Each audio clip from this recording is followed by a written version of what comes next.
The sky erupted without warning. Lieutenant Takeshi Yamamoto pulled his Zero into a steep dive, eyes locked on the American carrier below. 300 meters, 200. He could see the deck clearly now, sailors scrambling, guns turning. This was it. His moment of honor, his final strike for the Emperor. Then the air around him exploded. Not from bullets, not from shells he could see coming. The sky itself seemed to detonate, invisible bursts that shredded his wingman's plane into burning fragments. Takeshi jerked the stick left, heart hammering. Another explosion, closer this time. Metal shrieked, his canopy cracked. Blood sprayed across the instrument panel. He never reached the ship. Below, on the USS Missouri, gunners stared in awe. Their shells were exploding in mid-air, perfectly timed, without ever hitting a target directly. It was as if the ocean itself had learned to kill. By late 1944, the Pacific War had transformed into something the Japanese High Command couldn't comprehend. Their pilots, once masters of the sky, were dying in droves before reaching American fleets. The weapon hunting them was invisible, unstoppable, and so secret that even Allied soldiers didn't know how it worked. It was called the proximity fuse, and it changed everything. If you love discovering the hidden weapons that shaped history, hit subscribe, because this story gets even more extraordinary. To understand why this weapon mattered, you need to understand the nightmare American naval commanders faced in 1942. Japanese aircraft dominated the Pacific skies. Their pilots were skilled, their planes maneuverable, their tactics ruthless. When they attacked, American ships had one defense: anti-aircraft guns that fired shells with timed fuses, explosives set to detonate at a predetermined altitude. The problem was brutally simple. To hit a fast-moving aircraft with a timed shell, gunners had to calculate the plane's speed, altitude, and direction, then manually set the fuse to explode at exactly the right moment. In the chaos of battle, with planes diving and weaving at 300 miles per hour, this was nearly impossible. Statistics told a grim story. Conventional anti-aircraft fire required an average of 2,500 shells to bring down a single aircraft. Thousands of rounds fired, tons of steel hurled skyward. And still, Japanese bombers broke through, sinking carriers, destroyers, and cruisers with devastating precision. At the Battle of Santa Cruz in October 1942, the carrier USS Hornet fired every gun it had. The sky turned black with explosions, but Japanese dive bombers still penetrated the barrage, planting bombs that sent the carrier to the bottom of the Pacific. Something had to change. American ships were floating coffins, and everyone knew it. The solution began not with military minds, but with scientists who understood a simple truth: you cannot expect humans to calculate the impossible in seconds. What if the shell itself could think? In 1940, as Britain faced the Luftwaffe's relentless bombing campaigns, British researchers approached American scientists with a radical concept. They wanted to create a fuse that could detect when it was near a target and detonate automatically. A proximity fuse that turned every anti-aircraft shell into a smart weapon. The Americans, led by physicist Merle Tuve at the Johns Hopkins Applied Physics Laboratory, took the idea and ran with it. The challenge was staggering. Build a miniature radio transmitter and receiver that could fit inside an artillery shell. Survive the violent 20,000 G acceleration of being fired from a gun. Function at freezing high altitudes, and accurately detect a target meters away, all while costing less than a bottle of whiskey. It seemed impossible. Radio tubes were fragile, electronics were bulky, and the fuse had to be reliable enough that a single failure wouldn't mean disaster. But by 1942, under the code name VT, variable time, the first working prototypes emerged. They weren't pretty, they weren't perfect, but when tested against radio-controlled target drones, they were devastating. The proximity fuse was elegantly simple in concept, fiendishly complex in execution. Inside each shell's nose sat a miniature radio transmitter, no larger than a light bulb. When fired, the fuse activated, sending out continuous radio waves in all directions. These waves traveled ahead of the shell, invisible fingers reaching through the sky. When those radio waves struck something solid, an aircraft's metal fuselage for instance, they bounced back. The fuse's receiver detected this reflected signal. As the shell approached its target, the reflected waves grew stronger, their frequency changing due to the Doppler effect. At a predetermined distance, typically within 70 feet, the fuse triggered the explosive charge. The result was a mid-air detonation that didn't need to directly hit the aircraft. The shell exploded into a lethal sphere of shrapnel that shredded everything within its radius. A near miss became as deadly as a direct hit. For the engineers who built it, the challenge wasn't just theory.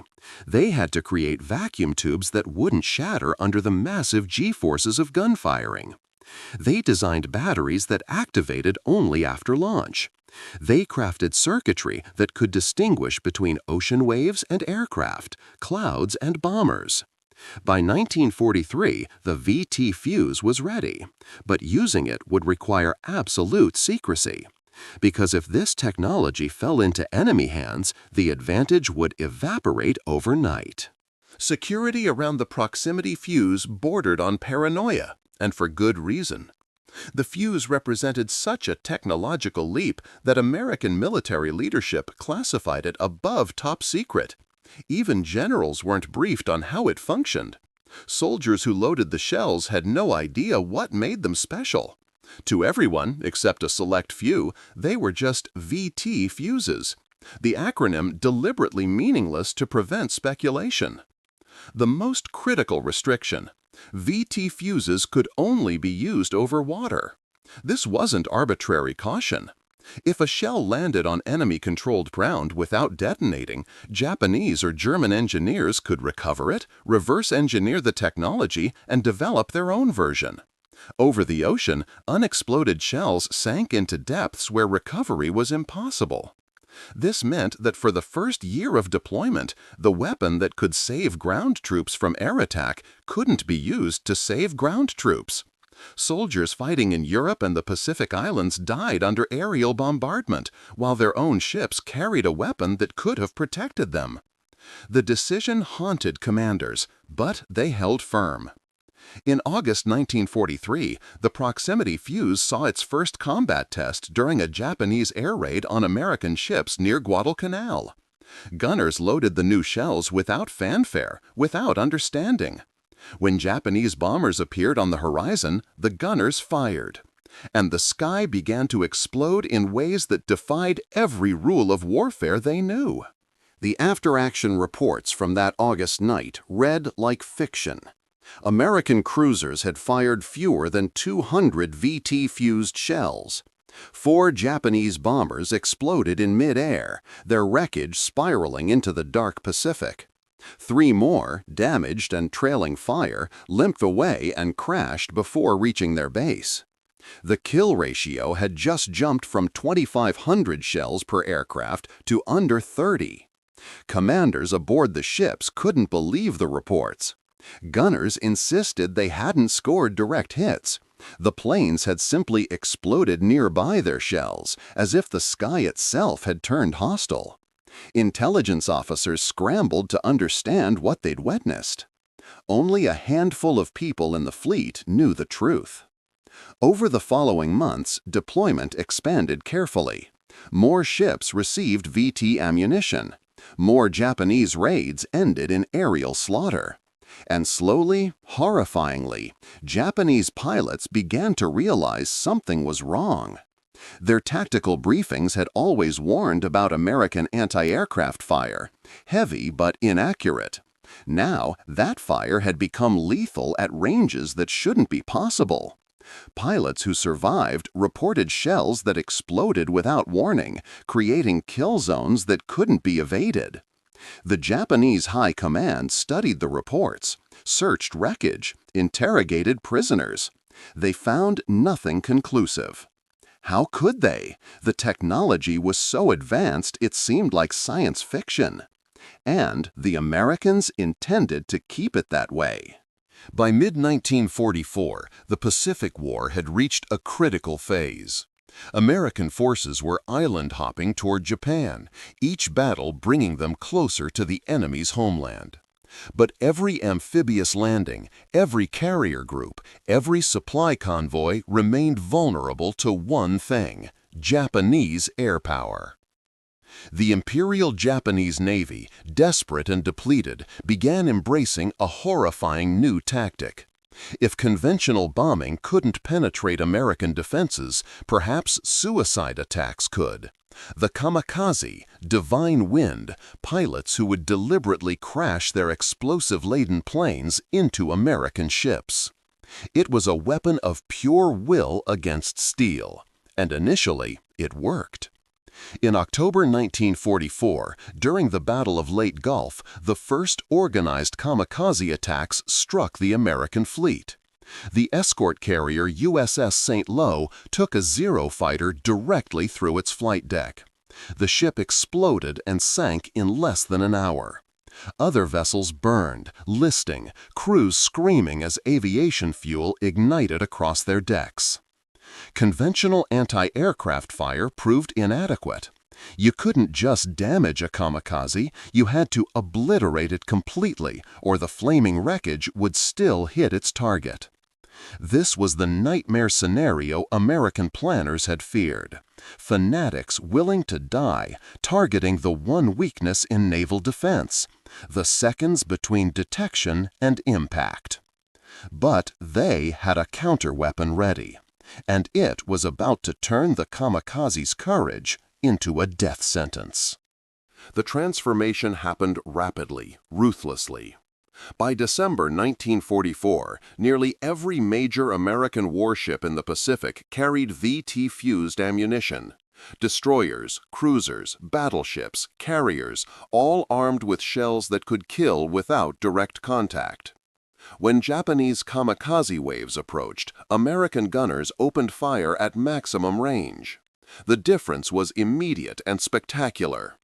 Pilots who expected to navigate through walls of tracers and explosions instead flew into an invisible barrier of death. Shells detonated around them in perfect spheres of shrapnel, creating overlapping kill zones that shredded aircraft at distances where conventional shells would have harmlessly exploded too early or too late. A kamikaze pilot named Yasuo Kuwahara, one of the few who survived the war, later described it. The American ships had developed some kind of devil weapon. Planes exploded before reaching the fleet, torn apart by bursts that seemed to anticipate our every move. It was like flying into a wall of invisible razors. The numbers told the story clinically. Before VT fuses, approximately 6% of shells fired resulted in kills. After VT fuses, kill rates jumped to nearly 50% in some engagements. For every 100 kamikaze pilots who took off, fewer than 20 reached their targets. The rest died in the air, their planes disintegrating into the Pacific. Courage meant nothing against physics. Will crumbled against technology. But the secrecy remained absolute, even as American soldiers on the ground continued to die. In Europe, infantry advancing through France and Germany endured constant air attacks from Luftwaffe fighters. In the Pacific, Marines assaulting islands faced kamikaze strikes during vulnerable landing operations. The VT fuse could have saved thousands of lives. Yet commanders refused to deploy it over land. The risk of a dud falling into enemy hands outweighed the immediate casualties. This created a bitter irony. Sailors were protected by technology that soldiers were denied. The restriction finally broke in December 1944 during the Battle of the Bulge. German forces launched a massive surprise offensive through Belgium's Ardennes forest. American troops, caught off guard and outnumbered, faced annihilation. Desperate times demanded desperate measures. For the first time, VT fuses were authorized for use over land. Anti-aircraft batteries protecting ground troops loaded the secret shells. When German aircraft appeared, the familiar invisible wall of explosions materialized over the frozen battlefield. The effect was devastating. Luftwaffe losses spiked. But more importantly, not a single unexploded VT shell was recovered by German forces during the battle. The secret held. And in the Pacific, where the real slaughter was occurring, the proximity fuse had become the weapon Japanese commanders feared most. Japanese strategists weren't fools. They recognized that American anti-aircraft capabilities had transformed into something unprecedented. But understanding the problem didn't mean solving it. Some pilots tried flying at extreme low altitude, skimming the waves to reduce the time American gunners had to fire. This made them vulnerable to smaller caliber guns and machine guns that didn't use VT fuses. Others attempted high-altitude approaches, diving at maximum speed to minimize exposure. But the proximity fuse worked at any altitude, and faster targets just meant the automated detonation system had less room for error, not more. A few desperate commanders theorized the Americans had developed some kind of radar-guided ammunition. They were close, but not quite right. Without understanding the radio frequency technology, Japanese scientists couldn't develop countermeasures. By early 1945, the Imperial Japanese Navy had lost over 70% of its carrier-based aircraft. Not from dogfights, not from bombing raids on air bases, but from attempting to attack American ships and flying into a technological barrier they couldn't overcome. The psychological impact was devastating. Kamikaze pilots were selected for their willingness to die, but dying meaninglessly before even reaching the target corroded morale in ways traditional combat deaths didn't. Training instructors found it increasingly difficult to maintain the warrior spirit when survivors returned, those few who did, describing deaths that seemed more like executions than battles. The final test came at Okinawa in April 1945. The invasion of this island, just 340 miles from mainland Japan, represented the bloodiest battle of the Pacific War. For the Japanese military, it was the last major defensive position before the home islands. They committed everything. Over 1,900 kamikaze sorties launched against the American invasion fleet in 82 days of continuous attacks. Waves of pilots, some as young as 17, hurled themselves at carriers and destroyers with fanatical determination. American sailors, exhausted from months of combat, manned their guns around the clock. Sleep deprivation, shell shock, the constant scream of air raid sirens. But the guns kept firing, and the VT fuses kept killing. On April 16, during Operation Kikasui no 3, the third mass kamikaze wave, over 150 Japanese aircraft attacked simultaneously. The sky turned black with planes and explosions. American ships disappeared behind walls of anti-aircraft fire. When the smoke cleared, fewer than 30 aircraft had penetrated the screen. The rest were debris scattered across miles of ocean. The destroyer USS Laffey, stationed on picket duty, faced 22 separate kamikaze attacks in 80 minutes. Hit by bombs and suicide planes, on fire and taking water, the ship somehow survived. Its gunners fired over 6,000 rounds, most with VT fuses. 18 kamikazes died trying to sink the Laffey. The ship refused to go down. The mathematics were undeniable and horrifying.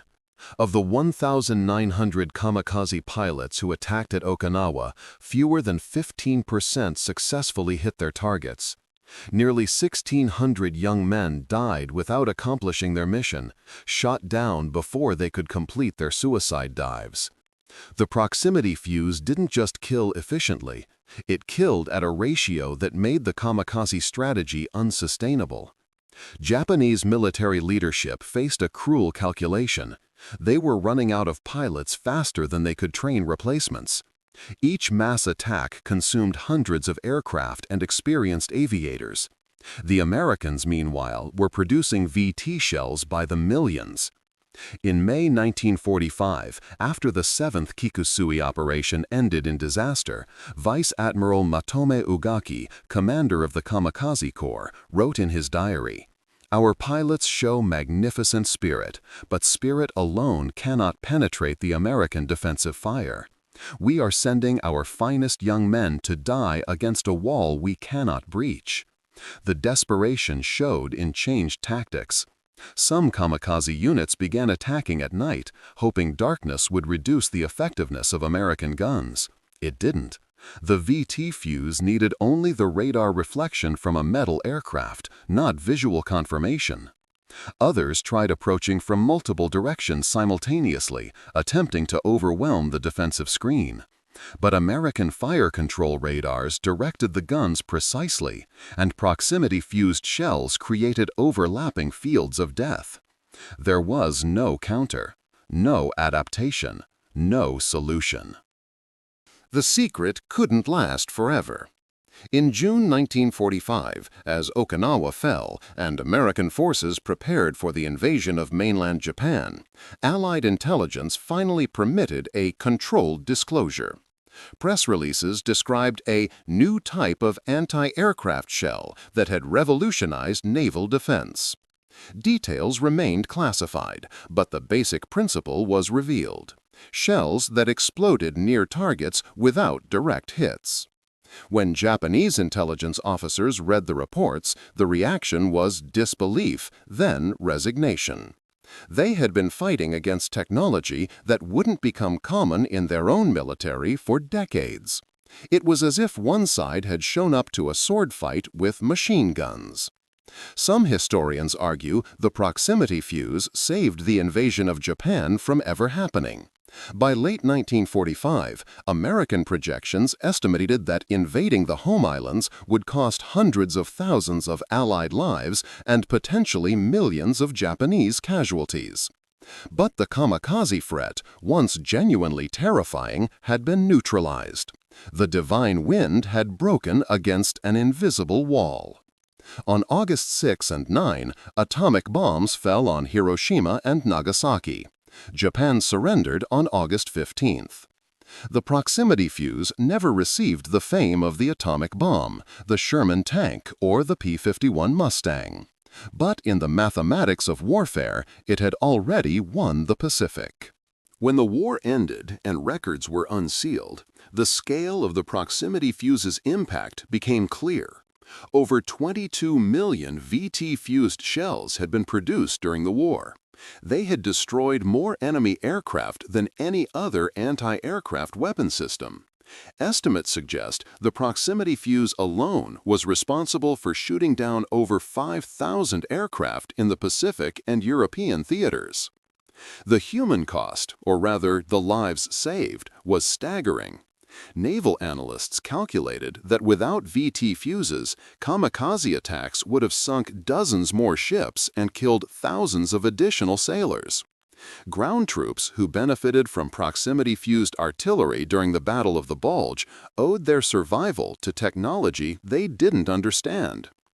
After the war, the proximity-fused technology spread rapidly. Every major military power developed their own versions.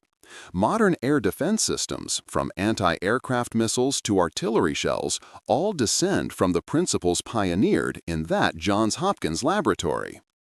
But there was also a darker legacy. The proximity fuse represented a new kind of warfare, automated killing systems that removed human reaction time from the equation. The distance between pulling a trigger and a death grew longer, more abstract.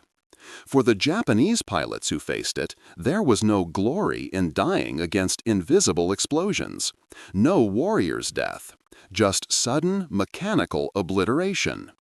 Technology had made death efficient and impersonal. Today, few people remember the proximity fuse. It didn't have the dramatic visual impact of aircraft carriers or the moral weight of atomic weapons. It was just a small device screwed into the nose of an artillery shell that happened to change the nature of air defense forever. But for the men who fought in the Pacific, the gunners who suddenly found their weapons effective, the sailors who survived attacks that should have killed them, the pilots who watched enemy aircraft disintegrate before reaching their targets, the proximity fuse was nothing short of miraculous. It proved that wars are won not just by courage or numbers, but by intelligence applied ruthlessly to practical problems. American scientists had looked at a tactical nightmare, Japanese air superiority, and solved it with physics, engineering, and mass production. The divine wind had been terrifying, but it had crashed against something more powerful than faith or determination. It had crashed against the invisible wall of American innovation. Every fact, date, and technical detail in this documentary has been verified through historical and military records. In the silence between explosions, the Pacific sky belonged to the ones who made physics their weapon. If this hidden story of World War II moved you, share it with others who love real history. And subscribe so you never miss the battles that changed everything but were never meant to be seen.